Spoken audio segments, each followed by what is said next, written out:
Des parcours de femmes d'ici et d'ailleurs, tous les samedis à 12h45. Elle, votre rendez-vous sur Radio 2M avec Nadia Anwar. En partenariat avec le comité Parité et Diversité de 2M. Notre Elle d'aujourd'hui est une businesswoman engagée en faveur de l'éducation et des droits des femmes. Après une brillante carrière dans le domaine de la communication en France et aux États-Unis, elle décide de rentrer dans son pays natal, le Sénégal, pour lancer son propre groupe de presse. En 2018, elle est à l'initiative de la première édition de la Conférence mondiale pour l'avenir de l'éducation, qui lui permet de se classer parmi les 100 jeunes africains les plus influents par les Africa Youth Awards en 2019. J'ai le grand plaisir d'accueillir avec nous Amy Sarr Fall, fondatrice et CEO d'Intelligence Presse. Bonjour Amy et merci d'avoir accepté mon invitation. Merci beaucoup Nadia, bonjour à vous et à vos auditeurs. Alors racontez-nous votre histoire, Amy. Comme l'écrivain Mariam Abba dirait, pour raconter mon histoire, ce serait une si longue lettre. Je suis née à Dakar, où j'ai grandi. J'ai été entourée de mes parents dans mon enfance, Dieu merci, qui m'ont inculqué des valeurs assez fortes, qui m'ont permis d'avancer dans ce monde, la tête sur les épaules et avec le Sénégal dans le cœur. J'ai fait mes études par la suite dans un lycée international bilingue, par la suite d'aller à l'Université américaine de Paris. Très bien. Comment ça s'est passé, vos études à Paris? Tout d'un coup, je me retrouvais dans un milieu très multiculturel, avec plus de 100 nationalités. Et l'année où j'y étais, j'étais la seule Sénégalaise sur le campus. Alors, j'étais dans le domaine de l'administration des affaires internationales et dans la communication globale. Donc, j'ai fait un double bachelor à l'époque. Alors, vous êtes resté sur Paris ou vous avez changé de cap? Qu'est-ce que vous avez fait par la suite? Alors, je suis restée sur Paris pour le temps de finir mes études. Ensuite, je suis allée aux États-Unis où j'ai travaillé dans une société de IT qui était basée à New York, qui opérait au niveau du Tri-State Area. On se rendait régulièrement dans d'autres États pour travailler sur des missions ponctuelles, surtout liées à la communication, parce que j'étais dans le département com. Et ça m'a vraiment permis de vivre le time is money américain. Ça a permis de voir la vitesse à laquelle certaines entreprises travaillaient et je pense que ça a beaucoup impacté mon rythme de travail. Lors de ce séjour aux États-Unis, à New York, vous avez fait une rencontre étonnante. Racontez-nous. Oui, j'imagine que vous faites allusion à Barack Obama que j'ai eu le grand plaisir, l'immense honneur, je dois dire, de rencontrer très tôt dans sa campagne. Et juste après qu'il ait annoncé qu'il se présentait, j'ai eu l'occasion de le rencontrer. À l'époque, il était beaucoup plus accessible. J'étais très captivée par son message qui consistait à l'époque à dire « Change comes from the bottom up ». Le changement viendra du bas pour aller vers le haut. Et quand on entend dire ça en face, ça fait quelque chose.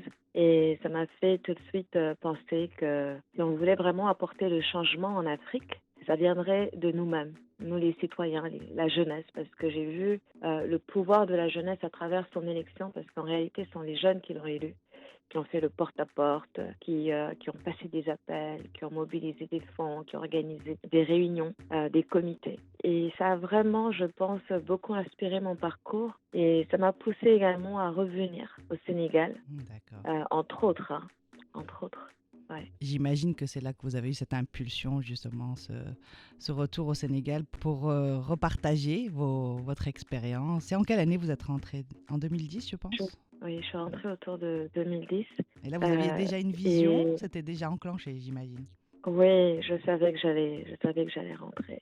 C'est vraiment l'Afrique que je voyais quand j'écoutais Barack Obama. Je voyais le potentiel de cette jeunesse, je voyais ce qu'on pouvait faire. J'avais des opportunités, j'étais à Publicis. C'était très tentant d'essayer de rester parce que c'était sur les Champs-Élysées, un beau bureau, franchement, avec des missions très, très, très intéressantes.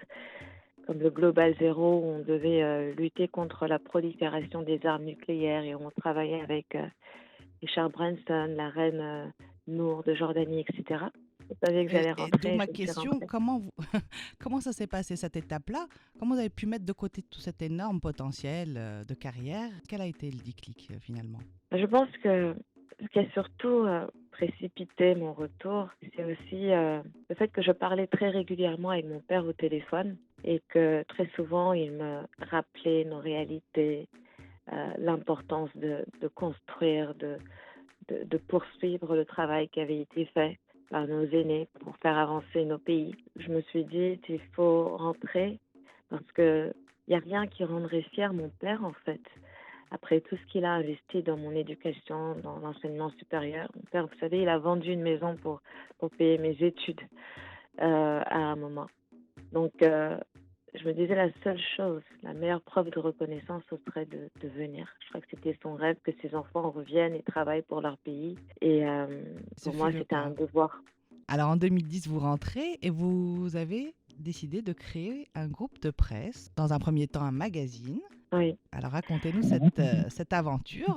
Vous êtes dans la communication, vous passez à la presse. Comment ? Bon, il y a bien sûr un lien. Comment vous est venue cette idée ? Quand j'étais à Paris, justement, je prenais un cours avec un professeur qui nous montrait l'image de Dakar en feu, un jour, sur une chaîne très connue, que je m'abstiendrai de citer. Et j'étais assez choquée. J'appelais à la maison et on me disait que non, c'était pas du tout ça. Et en réalité, c'était un pneu qui brûlait sur lequel on zoomait et on avait l'impression que Dakar était en feu.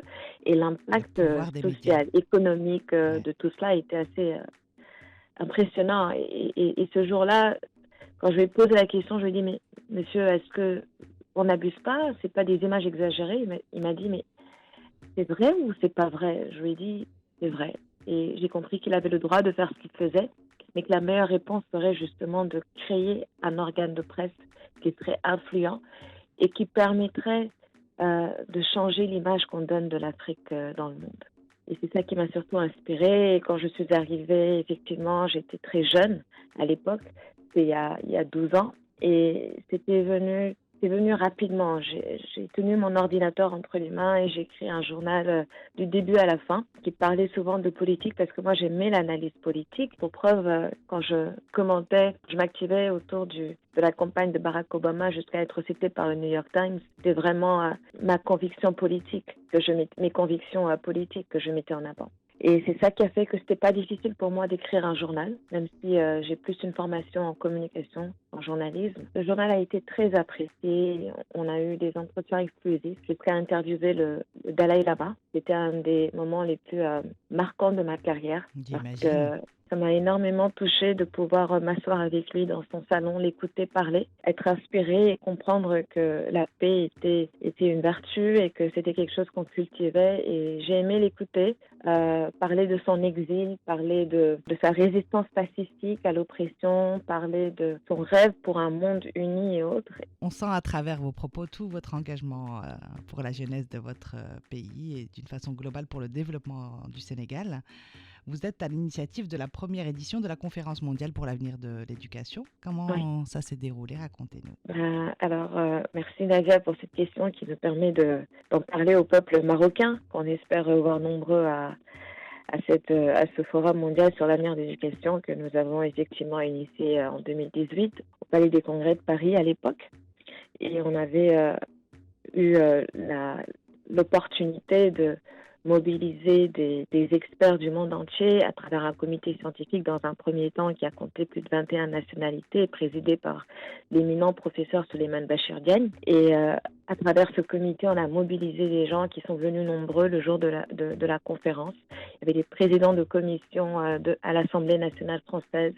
On avait été quand même très soutenus par les autorités françaises. Et pour cette deuxième édition, ce sera à Dakar, au Centre international de conférence Abdou Diouf, qui est le plus prestigieux centre de conférence au Sénégal. Et ce sera présidé par le chef de l'État, son Excellence M. Macky Sall, qui nous a encouragés dans cette initiative. Et l'objectif, c'est justement de mobiliser des experts pour réfléchir ensemble, poser le débat sur l'avenir de l'éducation, anticiper l'éducation dans l'action à travers des réformes concrètes et surtout à travers un partage d'idées, d'expériences qui va permettre de tirer le meilleur de chaque expérience positive pour voir comment innover dans les curricula et surtout préparer les jeunes à mener des actions, à être des citoyens formés pour parvenir à atteindre les objectifs du développement durable qui sont au cœur de notre programme. Ça va se tenir sur 3 jours à Dakar. Pendant cette période, on honorera également des personnes qui, ces dernières années, auront contribué largement à promouvoir l'éducation dans le monde. Et Nadia, nous espérons que la deuxième sera avec nous. Et nous espérons également que vous serez avec nous, votre public et les experts sur l'éducation qui sont basés en tout cas, bravo pour cette très belle initiative. Voilà. Et à n'en douter, elle portera ses fruits. Merci Merci, Nadia. infiniment, chère amie. Merci, c'est un plaisir et merci à vous également pour ce que vous faites pour promouvoir le leadership féminin. Merci à vous de nous avoir suivis. Je vous donne rendez-vous samedi prochain pour une nouvelle histoire d'elle.